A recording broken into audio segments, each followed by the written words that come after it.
Es un honor tenerlos aquí. Bienvenidos a Buena Tierra.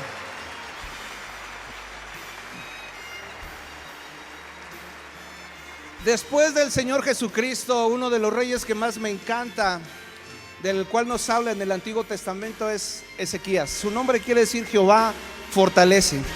Y este hombre tenía una peculiaridad muy importante que a mí me encanta. Dentro de los primeros años de su ministerio, lo hizo todo perfecto, lo hizo todo bien. Era un excelente predicador. Pero hay un verso que me llama la atención, que viene en el segundo libro de Crónicas, capítulo 30, verso 22.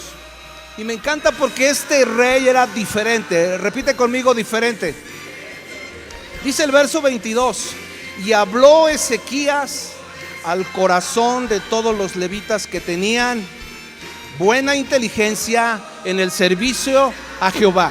Este hombre tenía la capacidad de hablar de una manera directa al corazón, especialmente de los que servían en el templo de Dios. Y esto provoca, cuando hay un predicador, cuando hay un siervo de Dios que trae un mensaje del cielo y habla directamente al corazón de una persona. Fíjate lo que sucede en el verso 25 de ese mismo capítulo 30. Dice lo siguiente: se alegró pues, ¿qué dice? Toda la congregación. Solo una parte. Toda la congregación de Judá, como también los sacerdotes y levitas y toda la multitud que había venido de Israel, asimismo los forasteros que habían venido de la tierra de Israel y los que habitaban en Judá. Y fíjate lo que dice el verso 26, que me encanta. Hubo entonces, ¿qué dice? Gran regocijo. Hoy hay gran regocijo. Lo más importante es que el Espíritu Santo está aquí, y que todo lo que hacemos de principio a fin es para honrar el nombre que es sobre todo nombre. Amén. Y esto es motivo de regocijo no solamente al pueblo. Y yo, viendo este texto, yo le decía: Señor, gracias, porque hoy quiero presentarle a alguien muy especial para mí. Porque cuando yo escuché al pastor José Luis Peñalosa, cada palabra que él oía cuando él predicaba era del mismo cielo que taladraba mi mente y mi corazón. Y muchas veces, pastor Peñalosa, yo estuve orando por algunos aspectos en mi vida personal, en mi vida ministerial, y yo llegaba allá al Aljaba o llegaba a Ministerios Filadelfia, y el predicador, el pastor Peñalosa o quien estuviera ahí, contestaba lo que yo estaba pidiendo. Y esto es motivo de gran alegría cuando un mensaje del cielo desciende a la tierra, porque provoca gozo en nuestro corazón. Así que no necesita más presentación. Por primera vez en la historia de Buena Tierra, diga conmigo: gloria a Dios. Por primera vez de muchas, ¿verdad, pastor? No necesita más presentación. El Espíritu Santo es quien lo avala y quien le ha dado el lugar y la unción que el Señor le ha dado. El pastor José Luis Peñalosa. Bienvenido, pastor.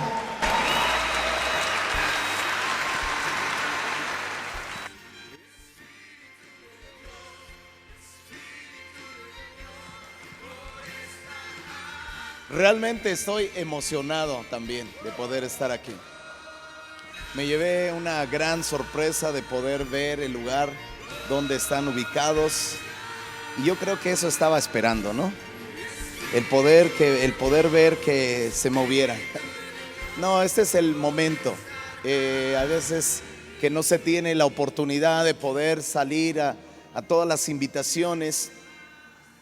Y realmente a veces me cuesta trabajo el poder tomar todas, pero hay personas que para mí son muy queridas, muy amadas, y para mí sus pastores son muy amados como hijos de la casa. Los amamos, mi esposa y yo los queremos, los apreciamos, hemos aprendido a amarlos, verlos como hijos, a tomarlos en cuenta, a darles un lugar dentro de nuestra mesa, dentro de nuestra casa, ¿verdad? Entonces para mí es un gusto estar aquí, es una honra. Viene conmigo Adrián, mi escudero, y otro por ahí que anda, no sé por dónde se metió, pero por ahí anda.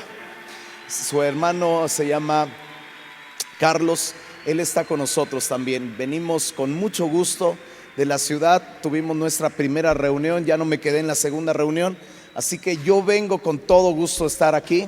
Y yo aprecio, pastor, que hayas cambiado un poquito el horario. Y me da gusto ver a los pastores. Pastores, gracias por estar aquí. Qué bueno que están aquí, que los vuelvo a ver físicamente, ¿verdad? Desde hace ya mucho tiempo, ¿verdad? Siempre los ando invitando, pero no vienen y mejor reciben invitaciones de otros. Pero bueno, así pasa. Pero es para mí un gusto. Y yo quiero que se ponga de pie, porque quiero que nosotros le demos un fuerte aplauso al único que es digno de recibir toda la gloria, al Espíritu Santo, al Señor Jesús y al Padre Celestial. Déselo fuerte. Señor, gracias, Espíritu de Dios. Toma este lugar y háblanos. Señor, toda la honra, toda la gloria, toda la alabanza sean para ti. Amado Dios, gracias. Gracias porque eres bueno. Gracias porque tu amor nos consume. Espíritu de Dios, háblanos en esta hora. Enséñanos. Atraviésanos como una espada, con la palabra de Dios, como un martillo, como un fuego. Señor, que sea tu palabra también como medicina a nuestros huesos. Padre, en el nombre de Jesús, gracias por este lugar. Te pido, Señor, que si es tu voluntad, Señor, esta iglesia Buena Tierra conquiste, tome posesión de la tierra que les has dado, en el nombre de Jesús de Nazaret. En el nombre de Jesús de Nazaret. Saluda al que está a un lado de ti y dile: Señor, háblale a este. Y cuando te voltees ahí, ahora pon tu mano en tu corazón y dile: Espíritu Santo, háblanos en esta hora. Háblanos en esta hora. Toma esta reunión, Señor, y haz lo que tú quieras con nosotros. Señor, gracias por estar aquí. Señor, pido la unción de tu Espíritu Santo y la inspiración para que en esta hora solamente la voz de tu Espíritu Santo se oiga. Padre, pido la revelación de tu Espíritu, que cada palabra que salga de mi boca sea, Señor, la inspiración y no mi inspiración. Dejo el mensaje que yo puedo traer aquí, Señor, y lo deposito en tus manos para que tú pongas y tú quites. Señor, lo que tú quieras, te lo pido en el nombre de Jesús. Amén. Puede tomar su lugar.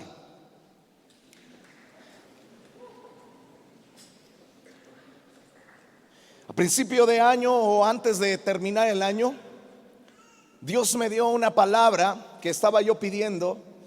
Y estaba yo leyendo un libro, estaba yo viniendo pidiendo una palabra. Y estaba leyendo un libro de Reinhard Bonnke.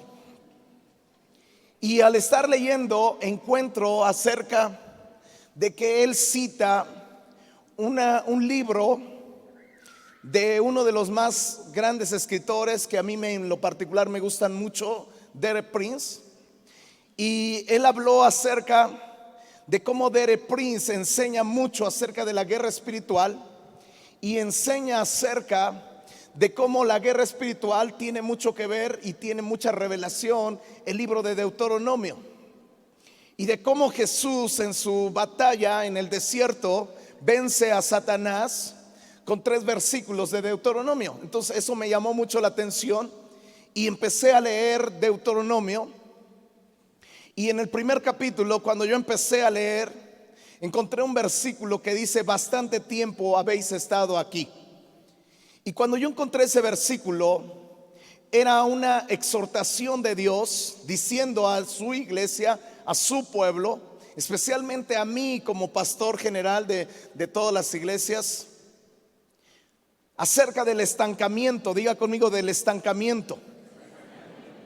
Y él hablaba acerca de cómo mucho tiempo había estado en ese monte, y al estar en ese monte parado, dando vueltas en el desierto, yo le decía: este no es el propósito, ese no es el destino está en la conquista, en avanzar. Y yo le dije: ese es un tiempo de avanzar, ese es un tiempo de que Dios está diciéndonos: bastante tiempo habéis estado en diferentes lugares. Y yo no sé cuánto tiempo tienen que ustedes están aquí, pero yo recuerdo la palabra que les dije: van a salir y van a tener que rentar locales nuevos y van a tener que avanzar y vamos a tener que ir a lugares de conquista. Y lo empezamos a creer, hicimos algo profético que empezamos a avanzar, ¿verdad? A creerle a Dios. Pero esa palabra no solamente la he empezado a ver yo como pastor, la he empezado a ver en diferentes ministerios de nosotros, en diferentes gente en la iglesia, y lo vamos a empezar a ver también en ustedes. De tal manera que yo quiero que vayamos al libro de Juan, capítulo 5. Ve conmigo al libro de Juan, capítulo 5, versículo 1. Y quiero hablarles acerca precisamente de qué es lo que detiene muchas veces a una iglesia, a una familia, a un hombre, a una persona, de estar mucho tiempo en un solo lugar esperando algo y que no sucede, y que está esperando pero no sucede porque solamente está esperando, está detenida. Y la escritura dice en el capítulo 5 de Juan: después de estas cosas había una fiesta de los judíos y subió Jesús a Jerusalén, y hay en Jerusalén, cerca de la puerta de las ovejas, un estanque llamado en hebreo Betesda. Diga conmigo, Betesda. Le pongo un paréntesis: Betesda significa casa de misericordia. Y dice que en ese lugar, en Betesda, la cual tiene 5 pórticos, en estos yacía esta multitud. Dice: yacía una multitud de enfermos, ciegos, cojos, paralíticos, que esperaban el movimiento del agua, porque un ángel descendía de tiempo en tiempo al estanque y agitaba el agua. Y el que primero descendía al estanque después del movimiento del agua quedaba sano de cualquier enfermedad que tuviese. Y había allí un hombre que hacía 38 años, diga conmigo, 38 años. Voltea al que está a un lado, dile: eso es mucho. 38 años. ¿Cuántos años tiene la persona que está a un lado? Dice que este hombre llevaba 38 años que estaba ¿qué? Enfermo. 38 años enfermo. Cuando Jesús lo vio acostado y supo que llevaba mucho tiempo ¿qué? Así. Quiere decir que muchas veces alguien que nos observa bien puede detectar si hemos estado detenidos mucho tiempo en un lugar. Y muchas veces nosotros estamos así como ese paralítico, enfermos, estancados, quietos, detenidos en un solo lugar. Puede ser en un lugar físico o en un lugar espiritual, en un área emocional muchas veces. Dice que cuando lo vio Jesús acostado y supo que llevaba ya mucho tiempo así, le dijo: ¿quieres ser sano? Le dijo el enfermo: Señor, no tengo quien me meta en el estanque, y cuando se agite el agua, entre tanto que yo voy, otro desciende antes que yo. Y Jesús le dijo: levántate, toma tu lecho y anda. Y al instante, diga conmigo, al instante aquel hombre fue sanado y tomó su lecho y anduvo, y era día de reposo aquel día. Wow. Yo estuve en ese estanque. Fui a Israel hace aproximadamente 8 meses, y estando ahí en Israel, estuve ahí y me imaginé, vi el estanque, vi las ruinas y me imaginé la multitud. No era una multitud de gente que esperaba un avivamiento y estaban sanos, sino era una multitud de enfermos. O sea, quiere decir que ese lugar no cualquier tipo de gente llegaba. La característica para que tú estuvieras en el estanque de Betesda era porque estabas enfermo. Y todos los enfermos que estaban ahí tenían tres características: estaban ciegos, estaban cojos y estaban paralíticos.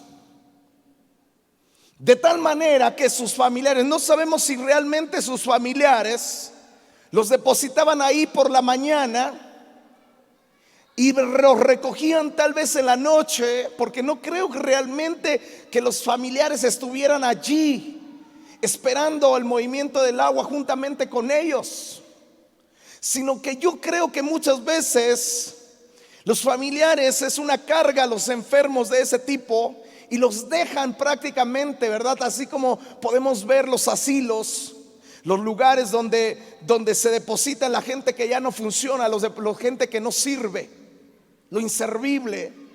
Esta gente estaba allí, no era cualquier tipo de gente. Cuando yo empecé a ver ese lugar, esa multitud, y meditando el lugar y cómo se llamaba ese lugar, Betesda, que quiere decir en el hebreo casa de misericordia, entendí que ese lugar era como un refugio de enfermos. Pues ahí llegó Jesús, nadie lo supo, todos ellos, ¿verdad?, esperaban el movimiento del agua, porque ellos habían oído la historia o una leyenda donde decían que de vez en cuando aparecía o venía un ángel, descendía y agitaba las aguas, y aunque ellos estaban en una deficiencia física, el primero que llegaba y tocaba las aguas quedaba sano. Los teólogos dicen que no saben si eso era verdad, pero ahí estaba toda esa gente necesitada, hambrienta de que algo sucediera. Cuando ve, de repente entra la persona de nuestro Señor Jesucristo, tal vez por la parte de atrás, y empieza a observar a uno. De todos ellos observa a uno que llevaba ya mucho tiempo así, 38 años. Quizás sus llagas estaban llagado, estaba en un deterioro físico, en un abandono totalmente, ¿verdad?, en un mal olor. Todo lo que tú puedes imaginarte acerca de un enfermo que está abandonado. Cuando Jesús lo vio, la casa ambulante de misericordia llegó ahí y lo vio y le dijo: ¿quieres ser sano? Ese hombre no tenía esperanza, pero ese hombre le dijo: ¿y cómo? Me impacta porque hay veces que nosotros pensamos que Jesús solamente hace milagros cuando tienes fe, pero este hombre ni siquiera tenía fe. Por eso se llama misericordia, y Dios es misericordioso. Y entonces él agarra y le dice: yo te digo a ti, levántate, toma tu lecho y anda. Y aquel hombre le creyó y anduvo. Y no voy a detenerme allí, y el mensaje no solamente es para ese paralítico, sino para la multitud. Yo, meditando la palabra de Dios, le pregunté: Señor, ¿qué representa toda esa multitud y qué representa Betesda? Me tocó casualmente ir a un aniversario de una de nuestras iglesias que está avanzando tremendamente. Y fui, era aniversario del primer año, y su nombre era Betesda. Y me di cuenta que en ese lugar había un chorro de gente que estaban ganando los pastores, un tipo de gente. Y le pregunté a Dios qué representaba esa iglesia, qué representaba ese lugar. Y Dios me habló: esa multitud de enfermos que tú ves es una multitud de enfermos, ciegos, cojos, paralíticos que tienen una sola enfermedad. Y le digo: ¿cuál enfermedad? Y Dios habló a mi corazón, y Dios me habló y me dijo claramente: orfandad. Y yo dije: wow, orfandad. Y Dios me dijo: la orfandad te deja ciego. Un huérfano no tiene cómo dirigirse, no sabe cómo dirigirse, porque no tiene quien lo guíe. Un huérfano está paralítico. ¿Por qué? Porque está sin fuerza. Un cojo, ¿verdad?, no puede caminar bien porque no tiene padre. Y bueno, yo empecé a ir palabra por palabra y entré y vi la palabra ciego. ¿Qué quiere decir ciego? Ciego significa en el griego sin dirección, estar desnudo, estar descubierto, sin protección, sin muros y saqueado. Quiere decir que si esa multitud representa a los huérfanos, representa a gente que no tiene dirección, que está desnuda, que está descubierto, que no tiene protección y que no tiene muros, y lo han saqueado. Wow. El cojo significa alguien que claudica, alguien que vacila, uno que tiene doble pensamiento, un doble ánimo, alguien que es inconstante en todos sus caminos, alguien que nunca termina nada, alguien que inicia pero no termina nada. Cuando tú lees acerca de esto, lo que significa la palabra cojo, inmediatamente sabes que una persona que no ha tenido un padre que le exija, termina lo que haces.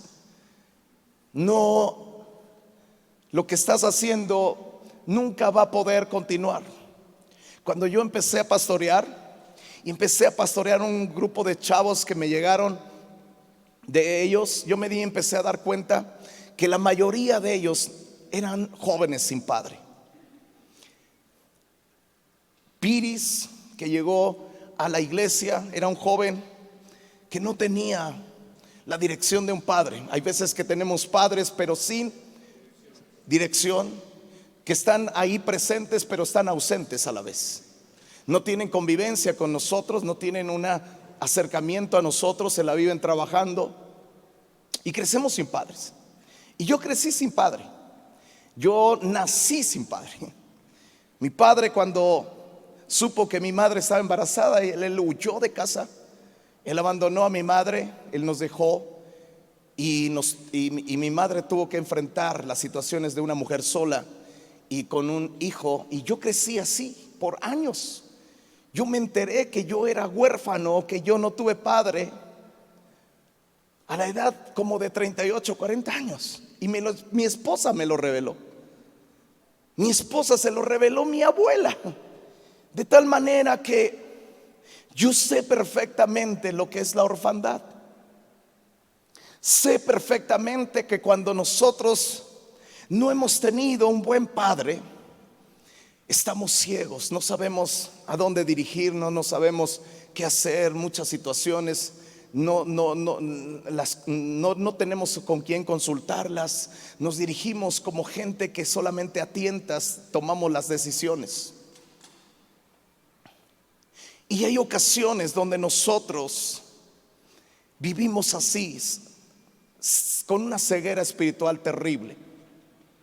Y hay ocasiones donde también nosotros nos quedamos paralíticos. Un huérfano no tiene fuerzas, ¿verdad? Es alguien que no tiene fuerzas. Y alguien que es cojo es alguien que está claudicando. Entonces yo tenía las tres cosas. Cuando yo empecé a crecer, el primer versículo que a mí me tocó Dios, el primer versículo cuando yo era un joven que no servía para nada y que estaba metido en las calles, y que Dios me confrontó para salvar mi vida en un hospital con la muerte de mi mejor amigo tirado en el piso. Yo le dije: Señor, enséñame tú esa Biblia. Yo no quiero, si tú eres real, enséñame ese libro tú. Siendo un joven que todo le decía: no quiero. Y en el pasillo de ese hospital, oyendo el veredicto de que mi mejor amigo había muerto, Me tiré en el pasillo del hospital y empecé a llorar y empecé a pedirle al Espíritu Santo o al Señor. Le dije: si tú eres real, cambia mi vida, pero yo quiero que ese libro tú me lo enseñes. Yo no quiero que nadie me lo enseñe. Y cuando yo, después del funeral y el sepelio, todo eso, tomé una Biblia por primera vez, y el primer versículo que yo abrí fue Juan capítulo 1 versículo 11. A los suyos vino y los suyos no le recibieron, mas a todos los que le recibieron les dio potestad de ser hechos hijos de Dios, los cuales no son engendrados de carne ni de sangre ni de voluntad de varón, sino de Dios. Cuando yo escuché eso, yo me tiré al piso y lloré. No conocía, pero ese Dios que yo le dije: Señor, enséñame. Desde ese día yo supe que alguien me había adoptado como hijo. Desde ese día yo supe que no estaba huérfano. Desde ese día yo aprendí que no estaba solo. Y desde ese día Dios me empezó a bendecir. Hay ocasiones donde nuestra vida no tiene bendición por falta de revelación.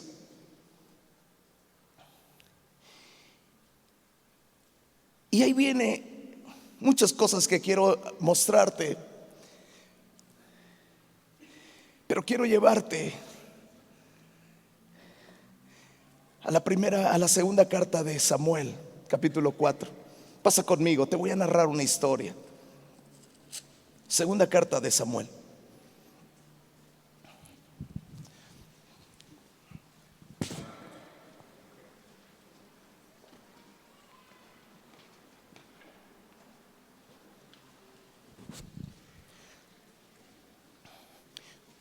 Qué tremendo es cuando tienes un padre. Y ese padre, un día, estaba yo en mi casa. Había yo llegado de trabajar. Yo trabajaba en las madrugadas, y había yo llegado en la madrugada. Y de repente, cuando yo entré en la madrugada, él me visitó. Yo estoy aquí como pastor, no porque yo haya querido ser pastor, sino porque mi padre me puso a pastorear. Pero yo recuerdo la gran bendición de tener un padre cuando él visitó mi casa. Por eso entiendo lo que me dicen cuando alguien te visita, ¿verdad? A quien tú reconoces como una autoridad, como un padre, lo cual lo estás pidiendo. Pero es hermoso cuando tienes esa visita. Y yo recuerdo que yo era un mediocre, aún ya conociendo de Jesús, y de repente siento la necesidad de orar. Alguien sobrenatural, que ahora entiendo que era mi padre, me despierta. Y me despierta, y cuando me levanto, inmediatamente, después de una lucha de varios minutos por no levantarte, por decir, bueno, ¿por qué tengo que levantarme? Ven a orar, vamos a platicar. ¿Alguna vez te ha llamado tu padre para platicar contigo?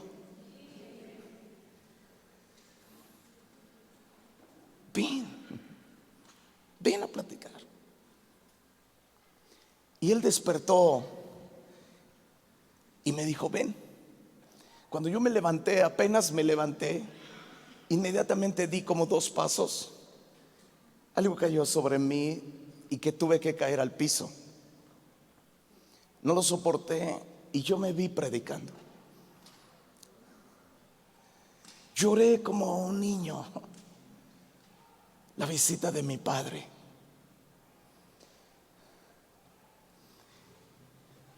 Pasaron muchos años con varias experiencias, pero quiero narrarte, antes de continuar con mi experiencia cercana hace unos días, de la visita del padre a mi casa. Quiero narrarte una historia que está en segundo libro de Samuel, capítulo 4. Quiero hablarte acerca de un hombre que estaba como ese, que era un enfermo, y cómo entró la enfermedad cuando tenía un diseño de Dios tremendo. Escucha bien. Dice en el capítulo 4, voy a hablar de Mefiboset, versículo 4, dice: y Jonatán, hijo de Saúl, tenía un hijo lisiado, diga conmigo, lisiado de los pies. Tenía 5 años de edad cuando llegó de Jezreel la noticia de la muerte de Saúl y de Jonatán, y su nodriza le tomó y huyó. Y mientras iba huyendo, apresuradamente se le cayó el niño y quedó cojo. Su nombre era Mefiboset. Wow. ¿Sabes? Cuando yo veo la orfandad, veo y me encuentro que muchos de nosotros no planeamos nuestra vida sin padres. Mefiboset, uno de los casos que a mí más me ha impactado de la Biblia, de su orfandad, dice su tragedia, es que a la edad de los 5 años todo cambia. Mefiboset vivía en una cuna, una hermosa cuna de rey. Él era candidato a ser y ocupar un día el trono de su padre. Su padre era candidato siguiente a ser rey. Pero un día salieron a la guerra los dos, su padre y su abuelo, y a los dos los matan. Y como lo están buscando a él, porque los que querían tomar el trono mataban a todos los herederos, dijeron: matemos al único heredero también. Y quedaba solamente un niño, Mefiboset, el cual la criada, ¿verdad?, la nodriza, quien lo cuidaba, al ver todo esto huye, lo toma y huye con él. Pero en el camino, en la huida, se le cae y queda lisiado de los 2 pies. Para esto, tú dices 5 años de edad. Su vida cambia a los 5 años. Su vida cambia. Hay mucha gente que su vida cambia después de una tragedia. Muere el esposo, porque hay veces que el esposo se vuelve la fortaleza de la casa. El esposo se va con otra mujer. El esposo abandona la casa. Cuando yo prediqué en esa iglesia hace unas semanas, Bethesda, que te digo que estaba celebrando su aniversario, me di cuenta que la gran cantidad de gente que estaba allí eran jóvenes que estaban saliendo de la drogadicción. Cuando esos jóvenes hice el llamado, que tenían problemas de resentimiento contra sus padres, contra la tragedia que le había acontecido de la orfandad, hice el llamado y oramos por todos los jóvenes quebrantados. Pero 3 de ellos, cuando yo puse mis manos, cayeron al piso endemoniados. Pero me llama la atención, uno de ellos estaba endemoniado. Y cuando yo le preguntaba y le decía a ese joven por qué entraba el demonio, por qué estaba allí, y él dice: suéltame, no voy a dejarlo, voy a matar a su padre. Y el joven decía: odio a mi padre, lo voy a matar en el momento que lo tenga, lo voy a matar en el momento que lo vea, lo voy a matar.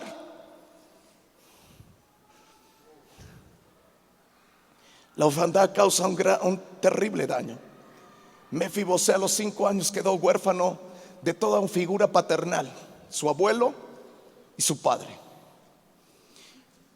Y a Mefiboset lo llevan a un lugar, ¿verdad?, olvidado de Israel, donde la ciudad era una ciudad de refugio, era una ciudad donde prácticamente, así como Bethesda, donde se llevaban a todos los enfermos, a toda la gente que no querían, a la gente que era denigrada, a toda la gente, a los ladrones, a las prostitutas, toda la gente increíblemente mala, las llevaban para allá, y entre ellos estaban los enfermos. Se llevaron allá a Mefiboset. Pues cuando Mefiboset llega allí, se encuentra muchos años allí con un tío que se llamaba Maquir. Y Maquir significa tratador de esclavos. comerciante de esclavos. Lodebar significa, voy a hablar un poquito acerca de Lodebar. Lodebar era prácticamente un lugar sin pastos, un lugar sin herencia, un lugar sin alimento, un lugar seco. Y cuando Mefiboset llega allí, ese es su destino. Él piensa que él tiene que estar allí.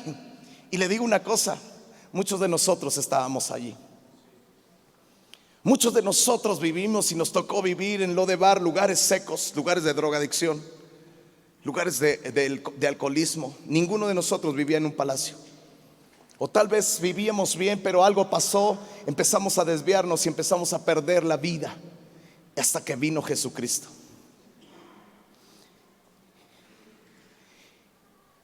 Y puedo ver la historia hasta aquí. 5 años de edad. 5 años de edad de un niño. Pasan muchos años y déjeme imaginar un poquito más. Pasan, ¿por qué no?, 38 años. Pero un día, diga conmigo un día, pase conmigo al capítulo 9. Voy a entrar allí. Un poquito le estoy narrando la historia. Había un rey nuevo que había tomado el reino, pero ese rey nuevo tenía una bendición que Mefiboset no sabía. Era muy amigo de su padre. Y al ser muy amigo de su padre, un día su padre hizo un pacto con él, porque era su mejor amigo y su padre sabía que él iba a reinar. Su nombre era David. Y le dijo: cuando tú subas al trono, prométeme, haz pacto conmigo que cuidarás de mi familia. Y entonces David le prometió a Jonatán cuidar de su familia. Y pasan los años y David ya está gobernando, ya ha sometido todos los pueblos de la tierra, prácticamente tiene el dominio de todo el imperio. En aquel tiempo era el ejército más poderoso. Y David está en una noche meditando, pensando en algo, en un pacto que él hizo con su amigo Jonatán hace muchos años. Y le dice en el verso 1, 9:1: ¿ha quedado alguno de la casa de Saúl a quien haga yo misericordia por amor de Jonatán? Había un siervo de la casa de Saúl que se llamaba Siba, el cual llamaron para que viniese a David. Y el rey le dijo: ¿eres tú Siba? Y él respondió: tu siervo. El rey le dijo: ¿no ha quedado nadie de la casa de Saúl a quien haga yo misericordia de Dios? Y Siba respondió al rey: aún ha quedado un hijo de Jonatán lisiado de los pies. Entonces el rey le preguntó: ¿dónde está? Y Siba respondió al rey: he aquí, está en casa de ¿qué? De Maquir, hijo de Amiel, en Lodebar. Versículo 5, me encanta. Dice: entonces envió el rey David y le trajo de casa de Maquir, hijo de Amiel, de Lodebar. Y le dice: y vino Mefiboset, hijo de Jonatán, hijo de Saúl, a David, y se postró sobre su rostro, hizo reverencia, y dijo David: Mefiboset. Y él respondió: he aquí tu siervo.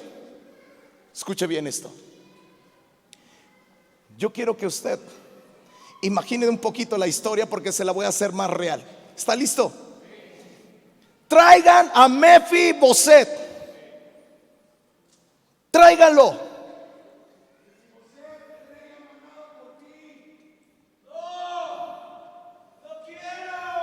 Traigan a Mefiboset.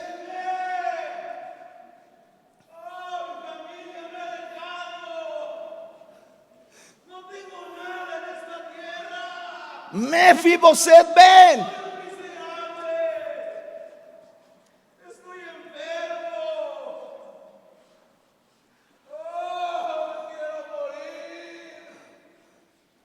Súbanlo aquí, tráiganlo.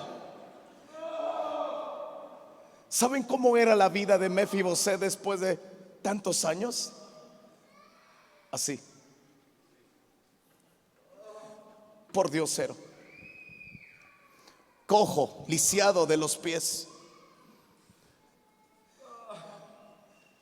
Esa era nuestra vida antes. Esa era nuestra vida, esa era mi vida. Esa era la vida de ese hombre en lo natural. Es mi amigo Carlos, es un discípulo, pero en su vida natural él llegó así a la iglesia. Llegó en bancarrota, llegó sin padres. Él me venía platicando su historia, impresionantemente doblemente o triplemente de lo que yo pensé. Perdido en el vicio. Su bodega donde él vivía, dice, era un bar. Él tenía una bodega de telas, pero lo convirtió en un bar. Su miseria, estaba terminando con su matrimonio. Su matrimonio estaba terminado, estaba podrido. Él estaba así, él llegó así. Y muchas veces nosotros llegamos así a la iglesia. Yo llegué a la iglesia así. Pero ¿cuántos saben que ese no es nuestro destino? Hola, ¿sí está aquí? Este no es nuestro destino. Muchas veces venimos a la iglesia y nos quedamos así, cojos, sin entender, sin tener revelación del Padre. Cuando David lo vio, dice: Mefiboset, hijo de Jonatán, hijo de Saúl, a David le dice, y se postró sobre su rostro e hizo reverencia, y dijo David: Mefiboset. Y él respondió: he aquí tu siervo. Y le dijo David: no tengas temor, porque yo a la verdad haré contigo misericordia. Yo haré contigo misericordia por amor de Jonatán tu padre, y te devolveré, diga conmigo, y te devolveré todas las tierras de Saúl tu padre, y comerás siempre a mi mesa. Dele un aplauso fuerte. Eso es lo que hizo Dios contigo. Dios te sacó de Lodebar. Lodebar es el bar, es la podridumbre, es donde estabas, en la ciudad donde tú vivías, en lo sucio, en el pecado. De ahí nos sacó Dios. Cuando nosotros venimos aquí a la casa, tenemos que saber que nuestro destino no es Lodebar.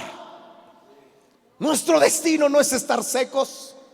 Nuestro destino no es tener pastos. Nuestro destino no es tener falta de economía. No es tener pobreza. No es tener miseria. ¿Por qué? Porque Cristo pagó todo el precio. Cristo pagó todo el precio. Cristo pagó todo el precio. De tal manera que David le estaba prometiendo: Mefiboset, tus tierras que habías perdido las vas a volver otra vez a tener. Y todo el tiempo vas a sentarte conmigo a la mesa. ¿Y sabe cuál era el problema de Mefiboset? Fíjese cómo le dijo. Le dice, cuando le dijo David: no tengas temor, porque yo a la verdad haré contigo misericordia, ¿verdad? Betesda. Y yo, dice, por amor a Jonatán tu padre, te devolveré las tierras de Saúl tu padre, y comerás siempre a mi mesa. Comerás siempre a mi mesa. Inclinándose dijo Mefiboset: ¿quién es tu siervo? ¿Quién es tu siervo, verdad? ¿Quién es tu siervo para que mires a un perro muerto como yo? ¿Cómo se sentía él? Un perro muerto. Yo no sé si usted, escuche bien, ha olido a un perro muerto. ¿Cómo huele un perro muerto? A veces nosotros pensamos, ¿verdad?, que esta es la característica de sentarte a la mesa, que así te puedes sentar a la mesa. Pero lo que va a hacer el rey es que te dice: llévenselo y cámbienlo y denle ropa nueva y báñenlo para que te puedas sentar a la mesa. Escucha bien esto. Pero voy a entrar en el problema número 1 de los huérfanos. ¿Por qué piensan así? ¿Por qué tienen la característica de poder pensar que son como perros muertos? ¿Por qué? ¿Por qué? ¿Por qué somos así? Y yo encontré, orando al Espíritu Santo y teniendo la experiencia de un huérfano, que nosotros como huérfanos sufrimos y tenemos una marca de Lodebar que se llama abandono, que es dejado sin atención. Abandono es tener sin atención, siendo dejado, no tiene atención, no tiene cuidado. Es alguien que nadie lo puede amar, lo ha abandonado, se siente sin alguien que lo ame. Y no solamente experimentan la dejadez, escucha bien, no solamente experimentan el ser abandonados, el sentirse abandonados en su espíritu, en un daño en su alma, sino que muchas veces lo manifiestan en su forma física. Abandonan su forma física, no cuidan su cuerpo físico, no cuidan su templo, que es el templo de Dios, porque están enfermos, ¿verdad? Nunca se dan un chequeo con el médico, no hacen ejercicio, no cuidan su cuerpo en ninguno de los sentidos. Y te voy a decir algo que no quiero ofender, ¿verdad? Pero muchas veces tampoco cuidan su arreglo personal. Tú eres un hijo de Dios, y como hijo de Dios muchas veces me ha tocado, yo tuve que enseñar esto en la iglesia, porque nosotros no cabemos en el local que tenemos. Y en ese local muchas veces los jóvenes tenemos un espacio pequeño donde los muchachos danzan y la gente se viene a danzar al frente, ¿verdad? De tal manera que hay veces que nos dejan a mí, a mi esposa y a todos los que estamos enfrente en esta, pues como a 10 centímetros, ¿verdad? Y casi nos pisan los talones, ¿verdad? Aquí los callos y todo. Y a veces nosotros experimentamos que gente pues no tiene buen olor.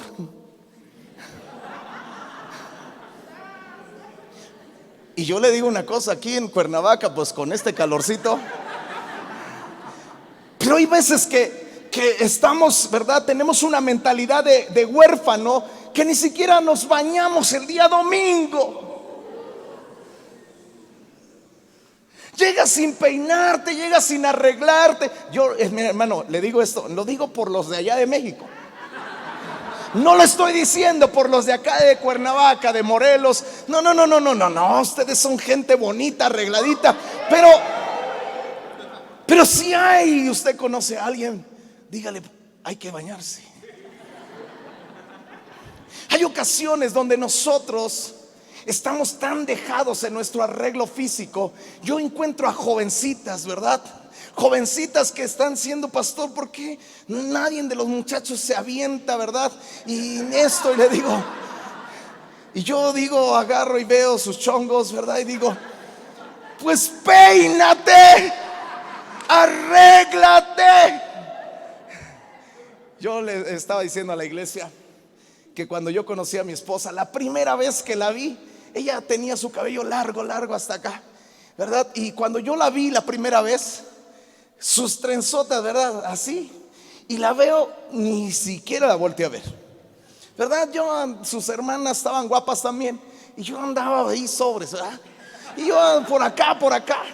Mi esposa con sus trenzas, la primera vez, no, ni la pelé. Pero la siguiente vez que fui a su casa, me acuerdo perfectamente, toco su puerta y de repente abre la puerta y sale ella, una guapura hermosa, y yo ya arreglada, y yo digo, wow. Y dije, wow, ¿tú quién eres? La veo y digo, tú eres la de las trenzas. Desde ese momento decidí enamorarla. desde ese momento dije, no, esta chavilla no se me va. Y ahí anduve, pero como perro tras de ella, como unos buenos meses. Chavas, arréglense bien. Chavos, arréglense bien, perfúmense, báñense, ¿verdad? Ahora escucha bien esto. Todo aquel que conoce a Jesús, todo aquel que conoce a Jesús es bañado, cambiado, y además tiene algo muy particular. Diga conmigo, algo muy particular. ¿Lo quiere descubrir? Vaya conmigo a 1 Corintios, a 2 Corintios capítulo 2. 2 Corintios capítulo 2. Psst, psst, psst. Capítulo 2, ¿ya lo tiene? Dice, versículo 14. Dile que está a un lado, ¿ya lo tienes? Apúrate, ahí va. Versículo 14 dice, mas a Dios gracias, el cual nos lleva siempre en triunfo en Cristo Jesús. Escuche bien, ¿sabe cómo nos lleva Cristo Jesús? De triunfo en triunfo, de victoria en victoria, ¿verdad? De victoria en victoria. Y dice, de triunfo en triunfo, por medio de nosotros manifiesta en todo lugar el qué. ¿El qué? En todo lugar el olor de su conocimiento, ¿verdad?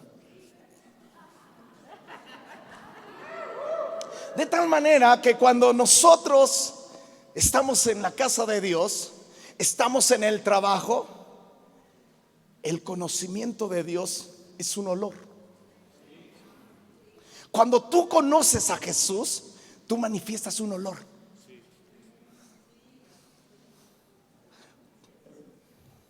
Si antes tú eras un Mefiboset en Lodebar y te han sacado de ahí, te han llamado a la mesa del rey, tú tienes que ser diferente. Si antes tú debías, ya no debas más. Porque en Cristo Jesús el conocimiento de Dios, el conocimiento de Él, te da un olor. Y te dice, ahora en Cristo tú vas a ser cabeza. En Lodebar perdiste todo. En Lodebar eras cola. En Lodebar estabas derrotado. Pero en Cristo Jesús vas a tener triunfo. En Cristo Jesús no vas a pedir prestado. Tú, los bancos te van a deber a ti. Escucha bien, los bancos te van a deber a ti. ¿Los bancos? Sí. Mete cuenta en tu cuenta, mete ahorros. ¿Quién te debe? Ellos. Pero si tú tienes una tarjeta y una tarjeta y una tarjeta, tú le debes a los bancos.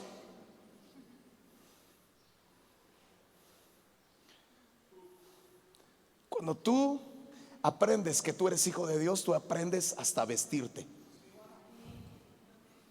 Tú aprendes que tú eres un hijo de un rey. No eres cualquier persona. Cristo mismo, siendo rico, se hizo pobre para que nosotros fuésemos enriquecidos.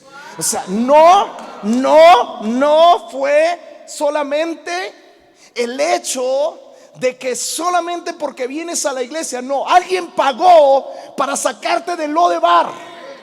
Alguien pagó para sacarte de la miseria. Alguien pagó para sacarte del pecado. Alguien pagó el precio para romperte las cadenas. Alguien pagó para romperte y sanarte de la cojera. Alguien pagó. Alguien pagó. De tal manera que las personas abandonadas no se pueden sentir así, porque alguien pagó y dijo: yo estaré contigo todos los días hasta el fin del mundo. Si pasas por las aguas no te inundarán, porque yo estaré contigo. Si pasas por el fuego no arderá en ti, porque yo estoy contigo. Donde quiera que tú vayas, yo estaré contigo. No puedes sufrir a alguien que dice: ay, me siento solo. Entonces tú no tienes el olor de Cristo, del conocimiento. Cuando tú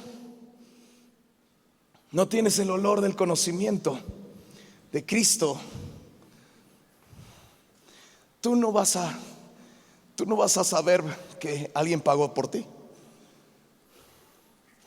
Todo, y que estás viviendo todavía en Lodebar. Un huérfano siente mucho rechazo. Tiene una enfermedad en el alma, una herida en el alma, que siente que toda la gente lo rechaza, porque su padre lo rechazó tal vez cuando estaba en el vientre. Cuando tú te sientes, estás en un círculo y no te toman en cuenta, sientes el rechazo y te apartas y te aíslas. Es un Mefiboset.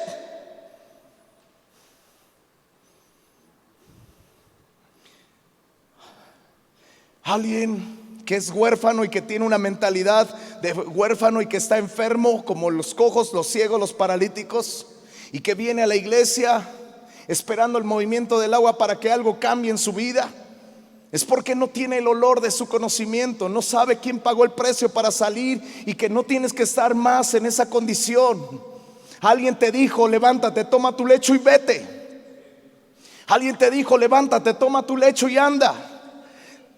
Baja estima. Tiene una herida profunda, baja estima. La baja estima es que te hace sentir que no vales nada, que no vale nada, que tu vida no vale nada. Que a veces somos de Guanajuato, ¿verdad? Donde la vida no vale nada. Y hasta la cantamos. No, yo siento que mi vida no vale nada para nadie. Pero vas a una iglesia, estás cojo. Baja estima. Quiero hablarte. Yo te hago una pregunta. Si dice que para Dios nosotros somos olor fragante, ¿qué es lo que produce? ¿Le agradan a Dios los olores? Yo quiero decirte que sí. ¿Sabes que a Dios le agradan los perfumes? Hola. O sea, cuando vio que el Mefiboset decía: ay, que yo soy perro muerto. ¿A qué huele el perro muerto? No, mándelo a lavar, mándelo a cambiar. Este no puede sentarse a mi mesa así. Escucha bien, pasa conmigo a Génesis capítulo 8. Voy a ir terminando, si me ayuda con el teclado.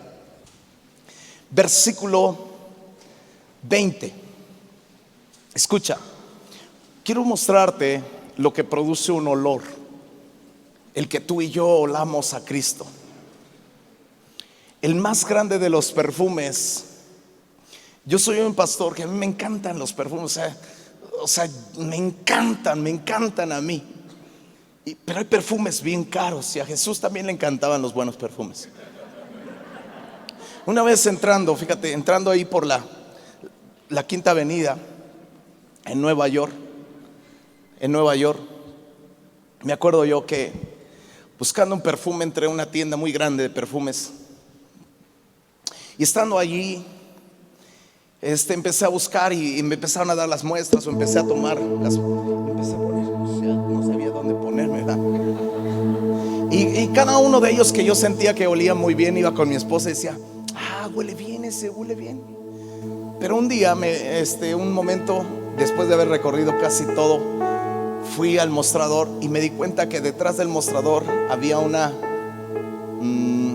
como vitrina atrás del mostrador, y había ciertos perfumes. Y le pregunto a la señorita: oiga, señorita, ¿y esos perfumes que están atrás? Dice: no, esos son muy caros, pero están a la venta. Sí. ¿Puedo olerlos? Y se me quedó mirando, y yo dije, ha de haber dicho: pues le voy a dar el quemón, ¿verdad? Y saca uno, le digo: enséñame uno, pero bueno. No me saques uno chafa, sácame uno bueno. Y me sacó un perfumito así, me lo pone. Dije: wow, qué chido perfume. Y voy con mi esposa, ¿verdad? Le pregunto el precio. Digo, ¿cuánto vale? $1,000 a $1,500. O sea, 30,000 pesos. El cochino frasquito. Porque ni siquiera uno de este tamaño era más chiquito. Y le digo, ¿cuánto? $1,500 pesos. $.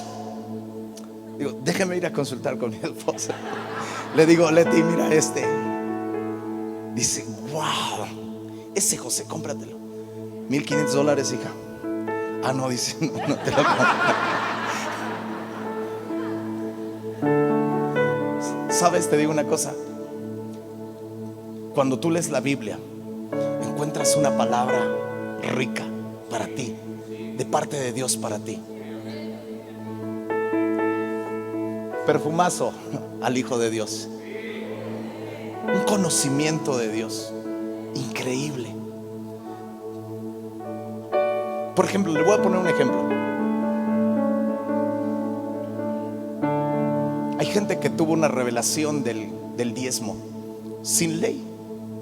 Abraham tuvo una revelación de diezmar. Se diezmó a Melquisedec sin tener ley. No había ley. Y tú dices, ah, caray, no había ley. ¿De veras? ¿Por qué este cuate diezmó? El olor de su conocimiento. Cuando tú tienes el olor del conocimiento de Jesús, no necesitas tener una revelación grande.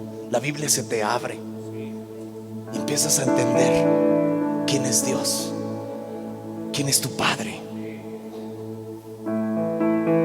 Y este hombre, Noé, halló gracia delante de Dios. Y tú sabes la historia. Vino el diluvio, cayó, mató a toda la gente, se salvaron solamente 8 personas, su familia. Y Noé, llega el momento, después de muchos días, se separa el arca, aterriza en tierra.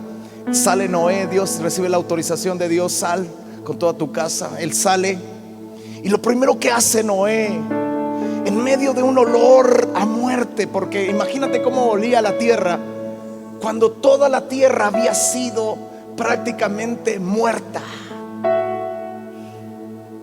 Todos los moradores, los animales estaban muertos ya. Los peces, todo olía mal. No sé cuántas cosas se murieron allí, pero el olor era fétido, como muchas veces el olor del pecado. Tú no puedes llegar a la iglesia oliendo a pornografía y querer que Dios te bendiga. Tú todavía quieres quedarte a vivir en lo de bar. Tú no puedes llegar a la iglesia y adorar a Dios y traer un buen perfume cuando has golpeado a tu esposa, cuando has maldecido a tu esposa, cuando has maldecido a tus hijos. No puedes llegar así. No tienes el olor del conocimiento de Dios. No hueles a Cristo. Escucha, dice que edificó Noé, diga conmigo, edificó Noé un altar a Jehová, y tomó de todo animal limpio y de toda ave limpia y ofreció holocaustos en el altar. ¿Y qué dice Dios? Y percibió Jehová olor grato. Percibió olor grato. Y dijo Jehová en su corazón: no volveré a maldecir la tierra por causa del hombre, porque el intento del corazón del hombre es malo desde su juventud. Ni volveré más a destruir todo ser viviente como he hecho. Mientras la tierra permanezca, no cesará la sementera, la siega, el frío, el calor, el verano, el invierno y el día y la noche. ¿Qué fue lo que pasó? ¿Qué fue lo que cambió el corazón de Dios en una maldición? ¿Qué es lo que puede cambiar el corazón de Dios cuando todo está saliendo mal en tu vida? Un perfume.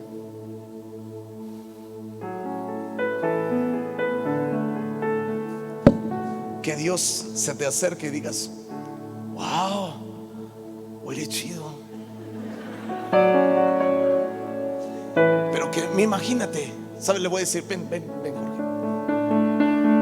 Imagínate que te da una perfumada del Espíritu Santo de Dios con el conocimiento de Cristo, y tú te acercas a tu Padre y tu Padre huele. ¿Sabe a qué huele? A Cristo. Este huele a Cristo. Wow. Tú puedes traer 100 problemas, 100 problemas, pero ¿sabe qué hace el Padre al oler el olor que le es grato? El único olor que le es grato. El único olor que le es grato. Las obras, mejores obras, son como trapo de inmundicia. Las religiones no sirven, no dan buen olor. Lo único que Él acepta es el olor de Cristo.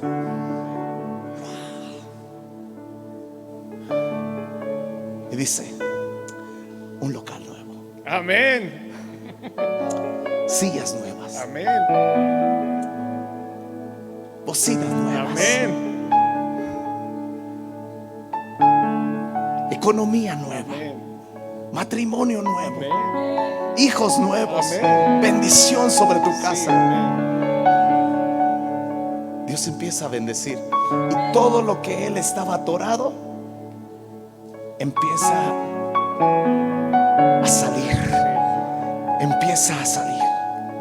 Empieza a quitarse. Y Dios empieza a quitar toda la maldición que podemos nosotros traer de Lodebar todavía. De Lodebar todavía. Y le voy a decir qué es lo que va a pasar en esta iglesia. Escuche bien. Póngase el perfume de Cristo y es lo que va a pasar. Fíjate, capítulo 9. Y bendijo Dios. No te sientes. Y bendijo Dios. Diga conmigo a los pastores.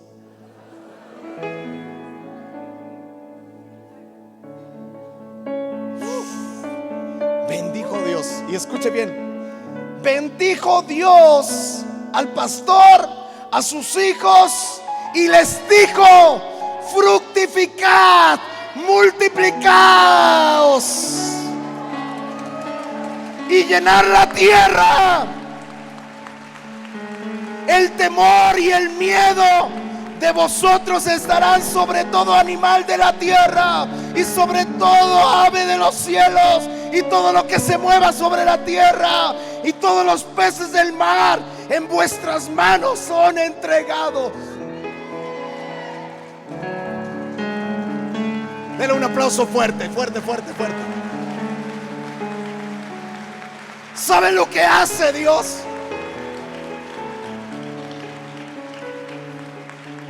¿Sabe lo que hace Dios? ¿Sabe por qué quiere bendecir? ¿Y por qué a veces se queda quieto un lugar? Parado un lugar, estancado una persona, una familia, por el solo hecho del perfume, del olor. ¿Cuál es tu olor? ¿Cuál es tu olor? ¿Hueles a huérfano? ¿O hueles a Cristo? ¿Hueles a cordero? Porque oler a Cristo, Cristo tiene dos olores. O hueles a león o hueles a cordero. Pero el olor a Cristo, el olor de león es olor de guerra. Y cuando Cristo estuvo en esta tierra, Él vino y con el olor de Cristo, con el olor de cordero, derrotó al diablo. Ahora quiero mostrarle el olor. Quiero que se lo muestre. Vaya conmigo a Isaías capítulo 53. Dios está bendiciendo tu vida. Dios está bendiciendo. Capítulo 53 de Isaías. Escuche bien, para que usted conozca. Cuando usted huele al conocimiento de Cristo, cuando usted está en su empresa, usted debe oler a Cristo. No debe oler a Mefiboset, perro muerto. Imagínese cuando usted va, pide prestado a un compañero de trabajo y usted le quiere dar un mensaje de salvación y dice: no, yo no quiero ese Dios que donde no te puede dar ni siquiera de comer. En todas partes nosotros manifestamos el olor de su conocimiento, y Cristo tenía el olor de cordero profetizado. Escuche bien: ¿quién ha creído a nuestro anuncio? Y sobre quién se ha manifestado el brazo de Jehová. Subirá cual renuevo delante de él, y como raíz de tierra seca. No hay parecer en él, ni hermosura le veremos, mas inatractivo para que le deseemos. Despreciado y desechado entre los hombres, varón de dolores, experimentado en quebranto. Como que escondimos de él el rostro, fue menospreciado y no lo estimamos. Escuche bien: Cristo ya fue despreciado por ti. Si tú todavía te sientes despreciado, yo quiero que tú sepas que alguien sufrió tu desprecio por ti. Ya no tienes por qué pensar que tú eres despreciado. Alguien pagó el precio por ese desprecio. Alguien pagó el precio cuando los menospreciaron. A Cristo lo menospreciaron, lo despreciaron, lo tuvieron en poco. Y dice la Escritura que ciertamente Él llevó nuestras enfermedades, sufrió nuestros dolores, y nosotros le tuvimos por azotado, por herido de Dios. Mas Él herido fue por nuestras rebeliones. Mas dice: azotado por herido de Dios y abatido, mas Él herido por nuestras rebeliones, molido por nuestros pecados. El castigo de nuestra paz fue sobre Él, y por su llaga fuimos nosotros curados. Todos nosotros nos descarriamos como ovejas, cada cual se apartó por su camino, mas Jehová cargó en él el pecado de todos nosotros. Angustiado y afligido, ¿qué dice? No abrió su boca.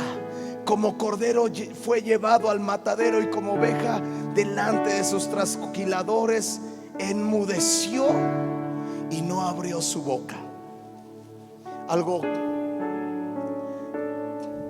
que me impacta del perfume de cordero es que cuando lo ofendían, él enmudecía. Cuando tú elevas, cuando tú tienes un perfume de Cristo, tú lo manifiestas en el conocimiento. ¿Alguien te ofende, Jorge? Porque vendrán tiempos donde ofenderán nuestras vidas, nos escupirán. Pero algo que manifestaba el olor del conocimiento de toda la iglesia primitiva es que ellos no se defendían.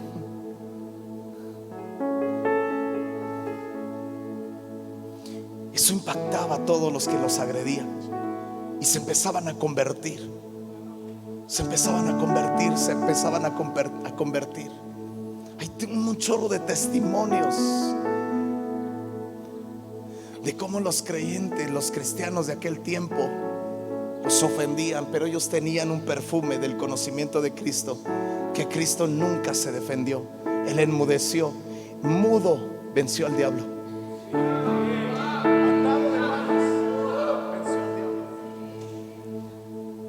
Cuando nosotros tenemos conocimiento de Dios, no somos gente peleonera.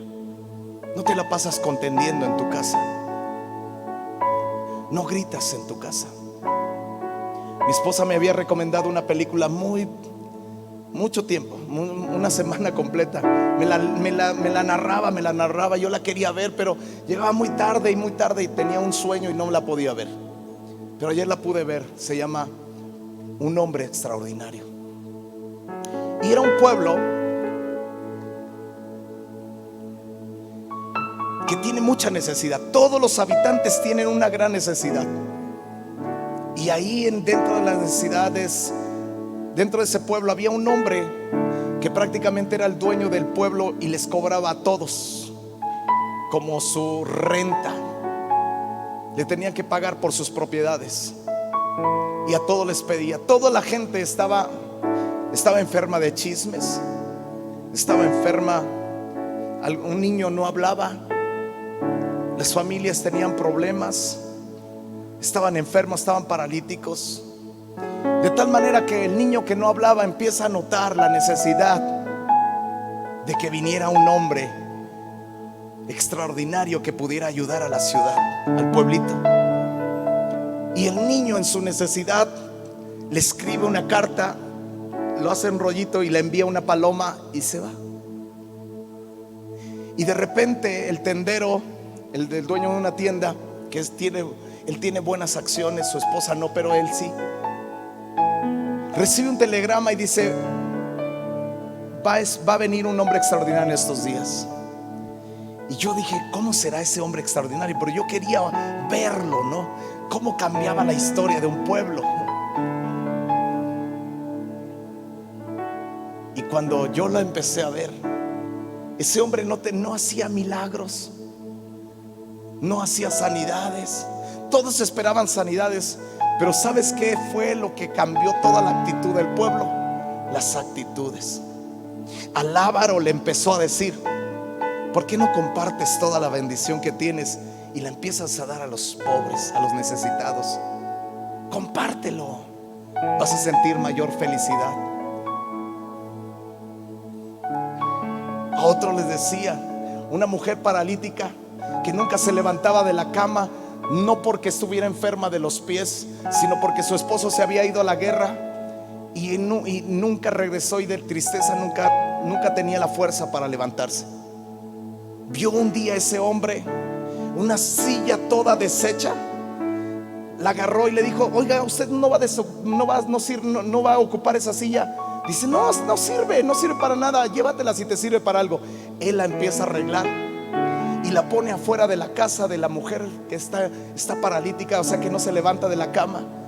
Y un día llegan unas mujeres y dice: ¿qué silla tan hermosa tienes afuera de tu casa?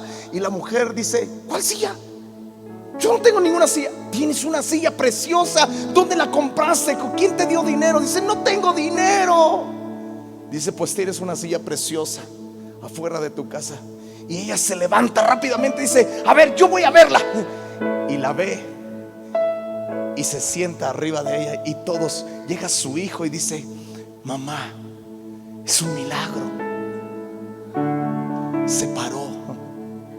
Las actitudes es el perfume de Cristo. Las actitudes, la mansedumbre, el amor. Ya no vives en lo de bar. Ya no eres un huérfano, tienes un padre. Te bendice. Empieza a compartir lo que tienes. Dalo, comparte con un vecino. Cuando menos te des cuenta, vas a llenar todo este lugar de gente por el perfume de Cristo. Eso es lo que va a venir, Jorge. Eso es lo que viene. Yo quiero que veas en la vida real lo que sucedió con el Mefiboset. Mefiboset, ven, ya ha cambiado. Traigan a Mefiboset cambiado. Dale un aplauso fuerte. Córrele, mi cuate, porque ya tengo hambre.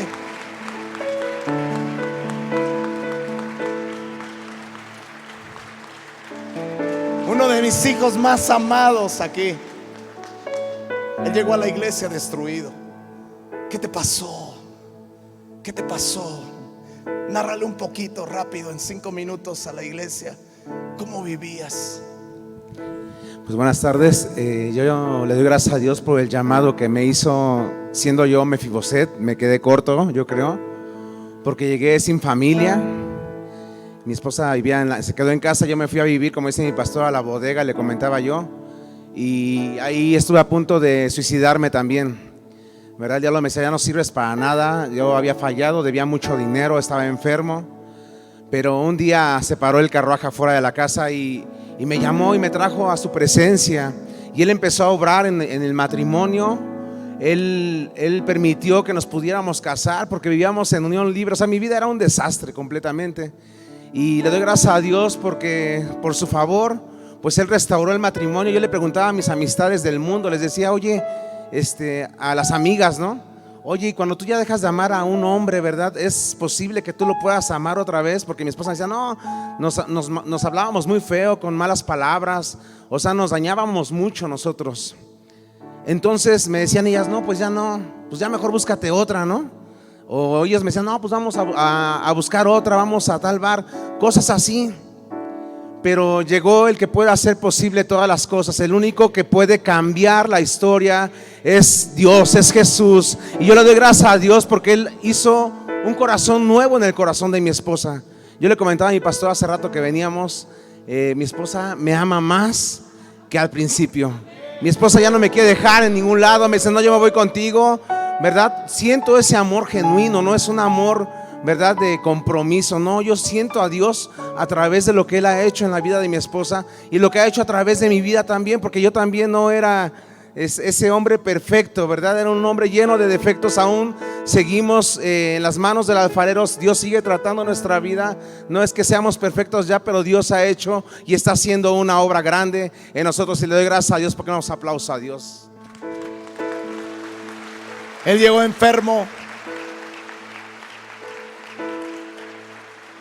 de azúcar, de, ¿cómo le llaman acá? Gota. Y después se fue a hacer un estudio después de haber recibido a Cristo, de haber empezado a tener una transformación. Todos sus estudios salieron muy bien. Solamente lo puede hacer Cristo.